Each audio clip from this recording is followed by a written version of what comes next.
So we have a need that we think needs to be met, and we're expecting a particular person, especially in friendship when we have, in theory, more than one friend.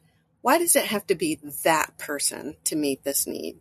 And what I found with me is when I'm saying that, it's usually because I'm looking for proof that they love me or care about my problem. And if I'm so fixated on this one thing, this one action, then I might be doubting that love and care already. So then I got to back up away from that friend and deal with that in my own head. Why am I doubtful? Why am I mistrustful? But that's my job. That's not their job. It's my job.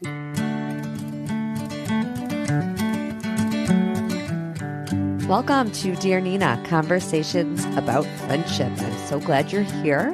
I'm your host, Nina Badson. Today's topic is neediness in friendships. It's something that has come up in a lot of episodes, but I've never done an entire episode about it.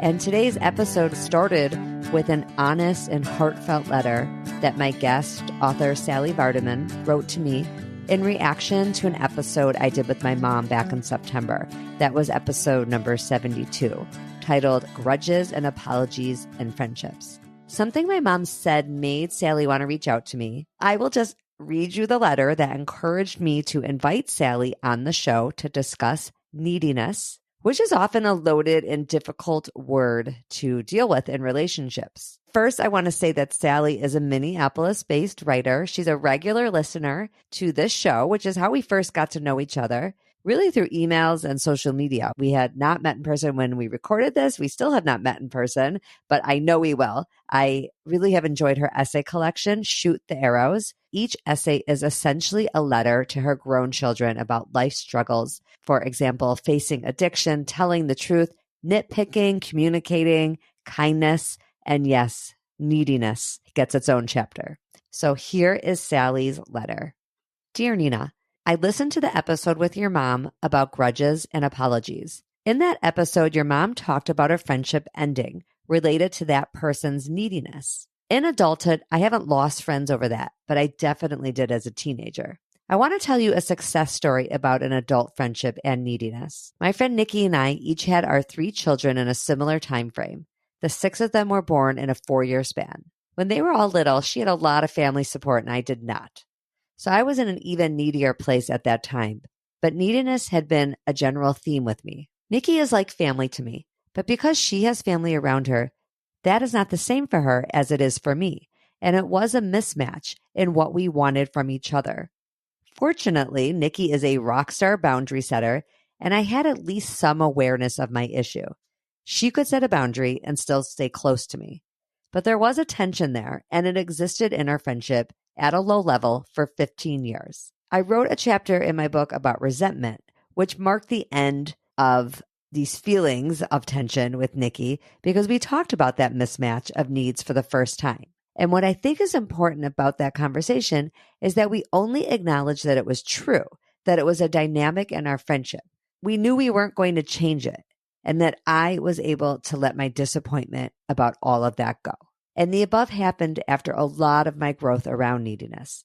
It took me a long time to mostly solve it, well into my middle age. So I could wax on forever about its cause, finding it in myself, and the threat it poses to relationships.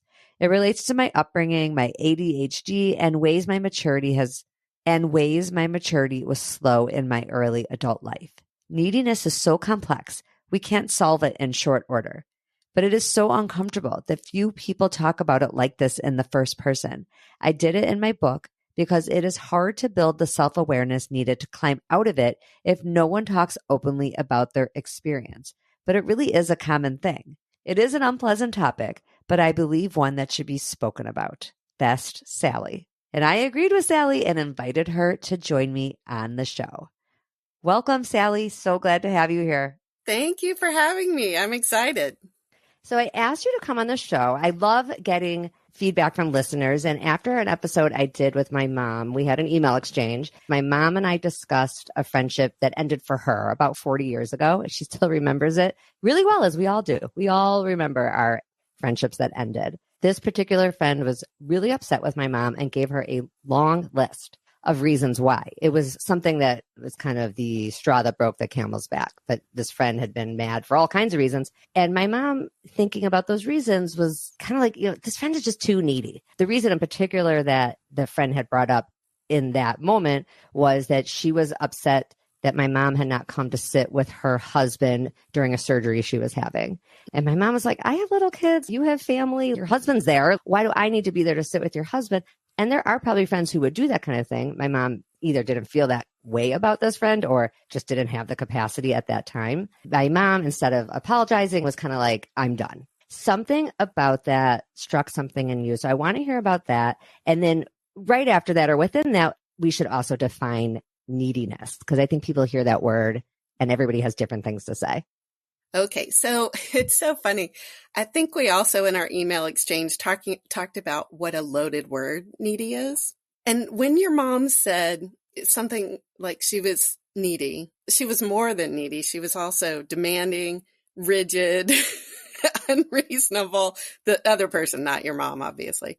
But I heard that word and I immediately exited your mother's story and saw my own history of neediness, which is a great example of how loaded that word is. I immediately had all this emotional attachment to it.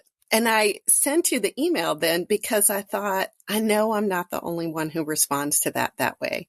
And I know it's really common.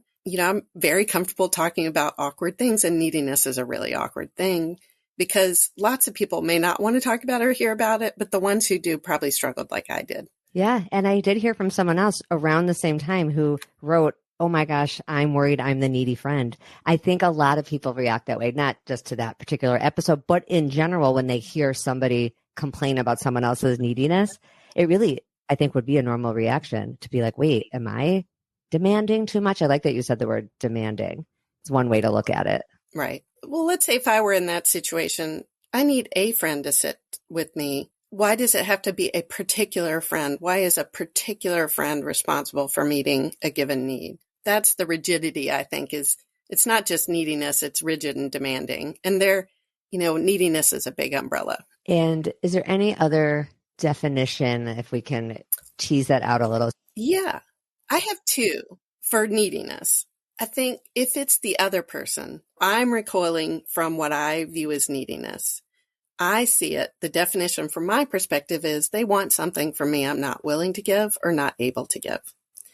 But for the person being needy, I think it's a derogatory term, and it's better to say I am a person with unmet needs. I am struggling with needs that are unmet, because that's a legitimate experience.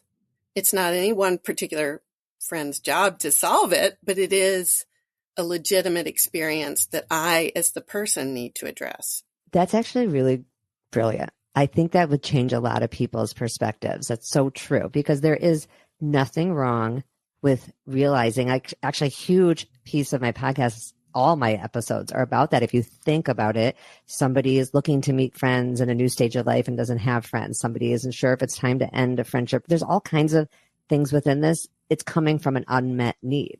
Right. There wouldn't be a problem if all your needs in friendship are being met. Exactly. It's also a more empowering perspective. And what I love about your website is you're giving all this information, that's even more empowering. These are options. These are ways you can address these things. Yeah. And I like to always think of myself as not having the answer, because I really don't, but just giving people a place to acknowledge these things. And I have never heard somebody say it quite the way you have said it at all, that there is nothing wrong with being needy. People who are carrying shame around that need to say it differently. And then we do need to go about getting those needs met. And it might not be even from a friend. I think sometimes it's funny because I put friendship as a huge high thing. I do think I've really never said this out loud. Part of why I'm able to focus so much on friendship is because the romantic relationship in my life, my marriage, is very secure. Not so much so that I don't have a need for friends. I think my life would be not even close to as full if I didn't also have the friends. But, sometimes I wonder if somebody is looking to their friends for certain kinds of needs that maybe that's not the right place. Right. Then I think we have to ask ourselves, why am I so fixated on this person meeting the need? And again, I'm not an expert. What I'm an expert is on my own journey, like how I've struggled with this for myself. I'm not a therapist, but I have been to a lot of therapy and I have read a lot of self-help books on this topic. Why do I want that one person? What I found is that when I'm fixated on getting something from a particular person, I am looking for proof that they love me and care about me. So we have a need that we think needs to be met, and we're expecting a particular person, especially in friendship when we have, in theory, more than one friend. Why does it have to be that person to meet this need? And what I found with me is when I'm saying that, it's usually because I'm looking for proof that they love me or care about my problem. And if I'm so fixated on this one thing, this one action, then I might be doubting that love and care already. So then I got to back up away from that friend and deal with that in my own head. Why am I doubtful? Why am I mistrustful? But that's my job. That's not their job. It's my job. That's so true. Do you think sometimes it's also like we admire that person, like somebody that we look up to or admire and want that person to feel that way about us? We want them to call us as much as we call them. Yes. To prove that we are, like you're saying, I'm just, I guess, saying the same thing, that we are worthy of this cool person's right friendship. They choose us just like we choose them. Exactly. But if we do that and we're looking for that validation because we admire them, not just because we have a love relationship between us, we're putting them up on a pedestal and seeing ourselves as lower. We're all automatically feeling less than if we elevate them up on a pedestal.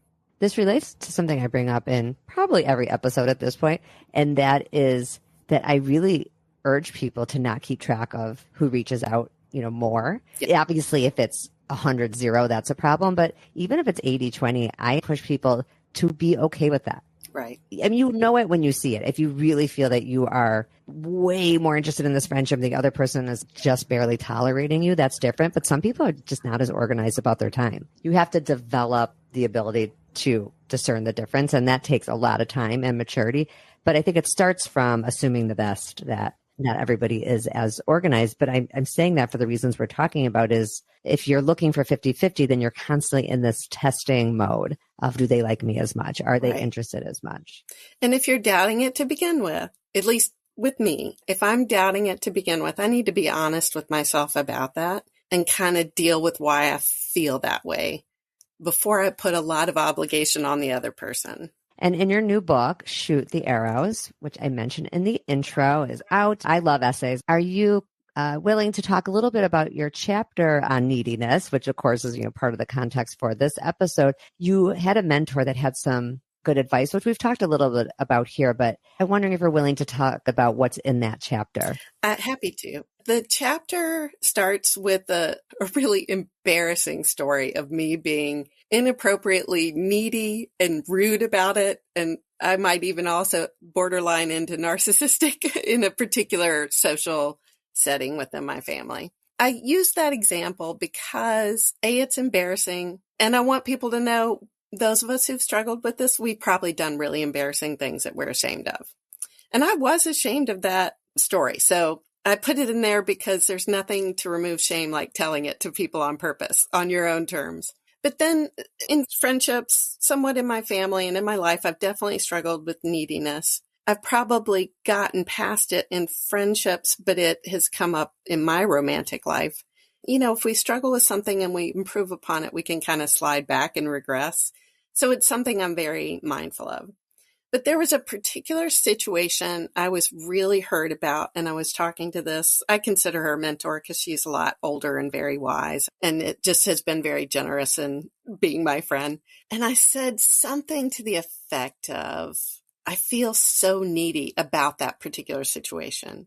And she looked at me with all this calm and smile, and she said, sometimes it's okay to be needy. And I just instantly rejected that deep in my soul. That can't be true. I'm still doubting it. I was doubting it when I wrote the essay. And she and I have had many conversations since. And I think what she was trying to say informed the definition I gave. And that is, it is okay that you have needs. But I think she would agree with me. It's not okay to wallow in that space. We need to sort of be proactive in addressing our own needs. And I journal a lot. I find writing it down, getting out of my head and trying to break down what is it I need that's not being met? And what are other ways I can, and it takes work. It's not like you're going to read an article or read a book or listen to this podcast and, oh, I'm better now. It takes work. It takes practice. But she gave me the gift that day of what you're feeling is legitimate, and it's okay that you feel that way. You're not a lesser person because you're in this place. And that's, so generous and kind.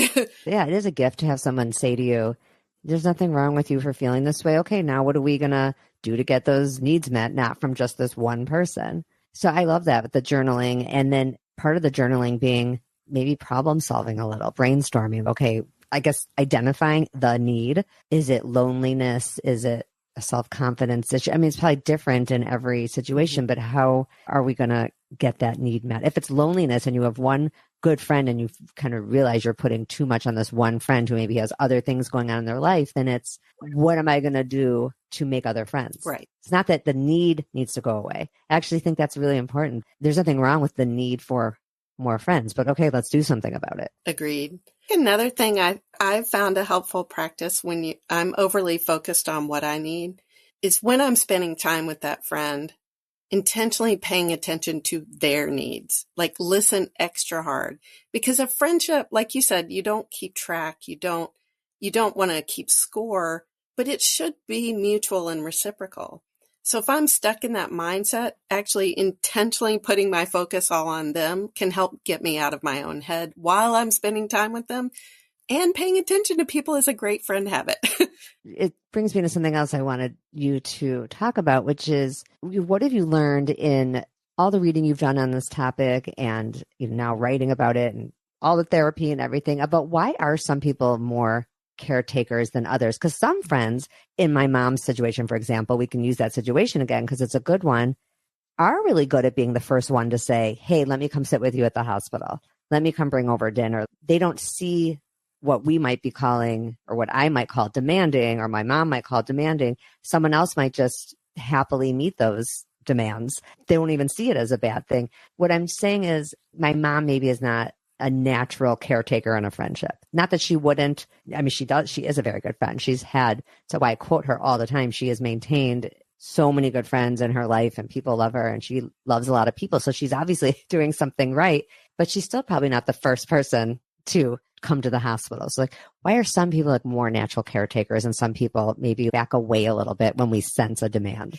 I'm not sure I'm qualified to answer that, but I'll give you my theory. And I'll also say I'm like what you're describing. Well, number one, I'm the person with the organizational challenges too, but I will be generous when I have the bandwidth. But sometimes, like you said, her example was when her kids were young.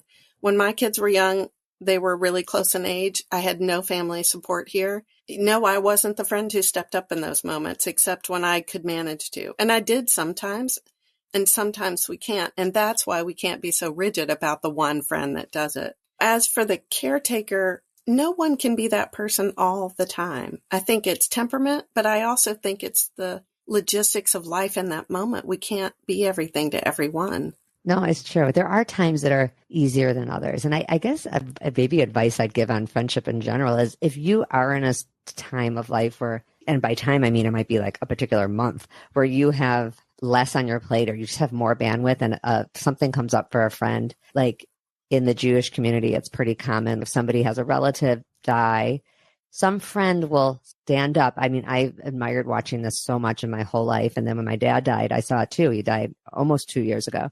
Some friend usually emerges to the top. It doesn't mean that they're the top necessarily, but they're the person in that moment who's like, you know what? I'm going to collect the money for the Shiva. I'm going to order the food because, when someone dies, the family gets together for days and there's always a meal just for the family. And then there's stuff around for people who are coming to pay a call to the mourners. That takes a lot of organization. From a kid on, I have always watched that with admiration to see my mom's friends stand up. And then when my own dad died, to see my own friends and to be the ones to have to do it. People want to give. And I've done it a million times, not been the organizer. I've given money many times. I've written many a check, sent many a Venmo. I have not yet had the opportunity, thank God, because I think almost all my friends' parents are living, to be the person to organize it all. It's a huge undertaking. that friend might not have been able to do it a different month, but she was able to do it then. And I'm like so grateful. I'll never forget it. I will never forget. It's a huge hassle collecting money from people ordering food. Right. I mean, oh. But as your kids are getting older, and or at least I'm a new or empty nester, my bandwidth has changed dramatically. You said most of your friends' parents are still living. That's going to change. And I know when my dad died, my son was 3 and my twin girls were 2. And I'm from Mississippi, so we had to get on a plane to go to the funeral. My best friend had 3 young kids of her own, and they watched our kids for a long weekend. I mean, that was a brutal gift. It killed them.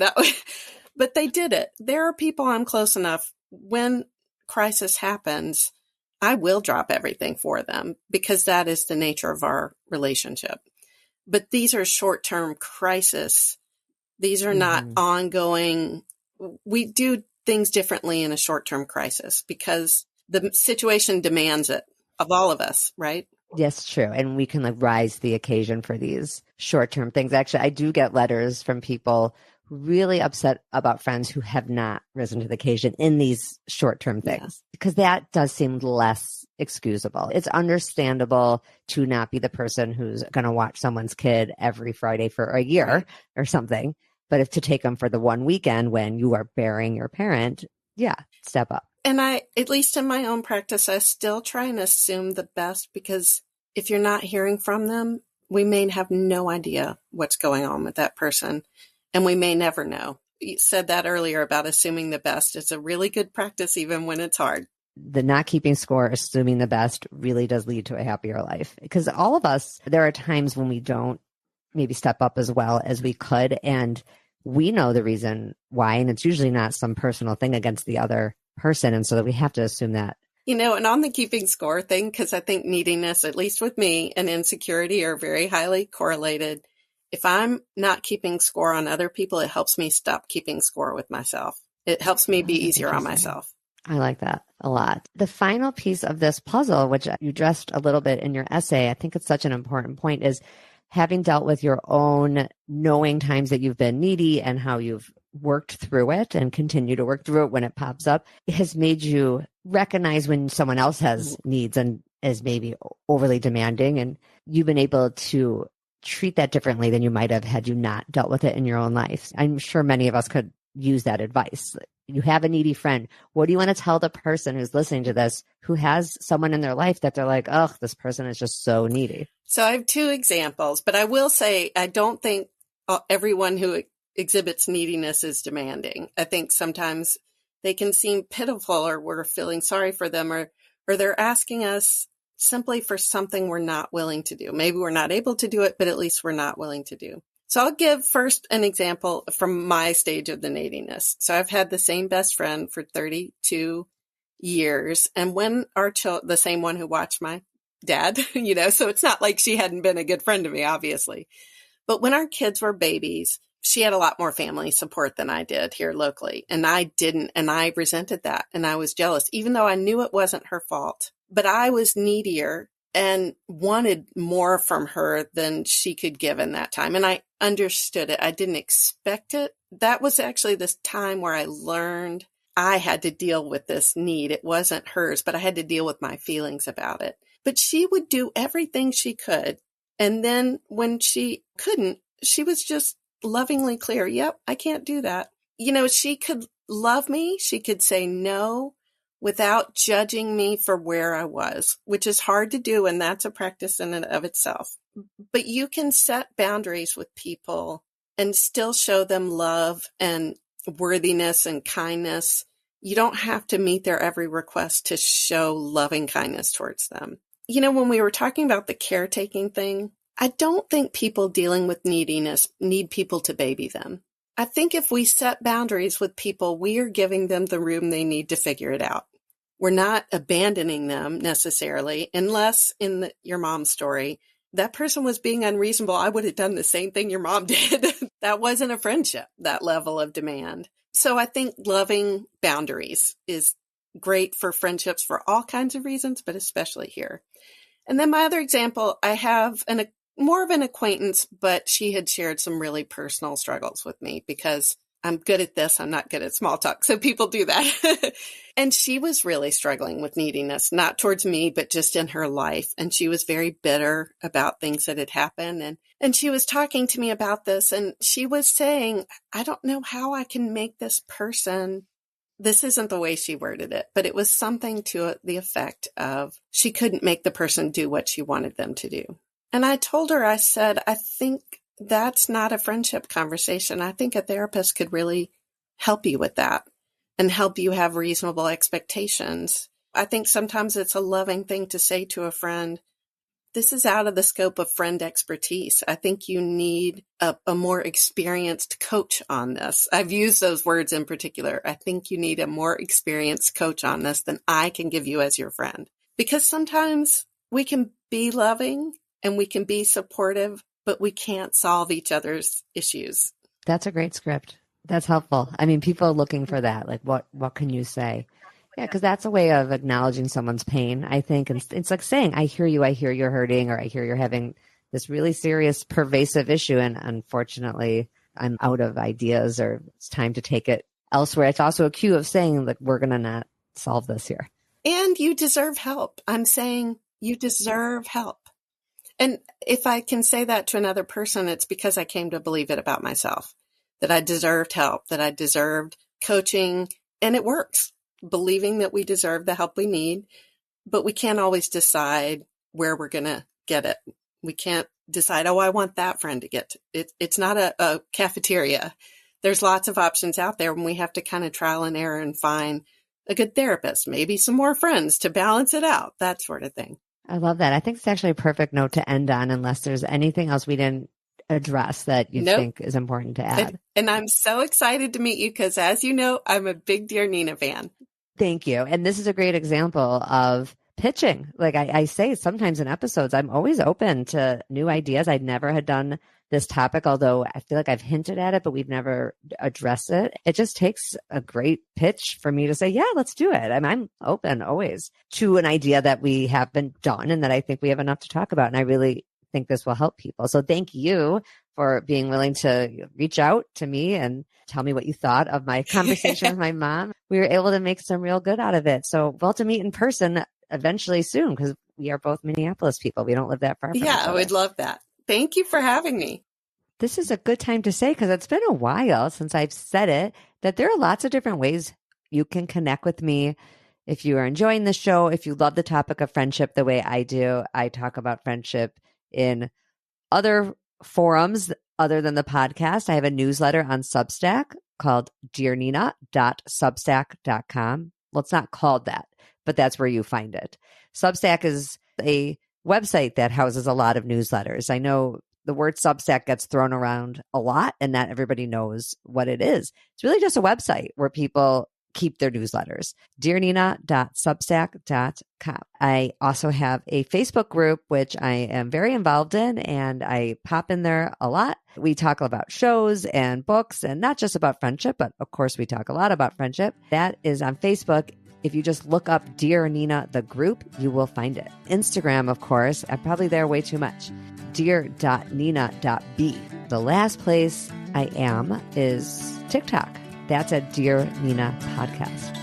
Thank you. Love having you here. If this is your first episode, welcome. If you've been here a while, welcome back. I never take for granted anybody stopping by to obsess about friendship with me. As I always say, when our friendships are going well, I mean, this episode's a perfect example of it.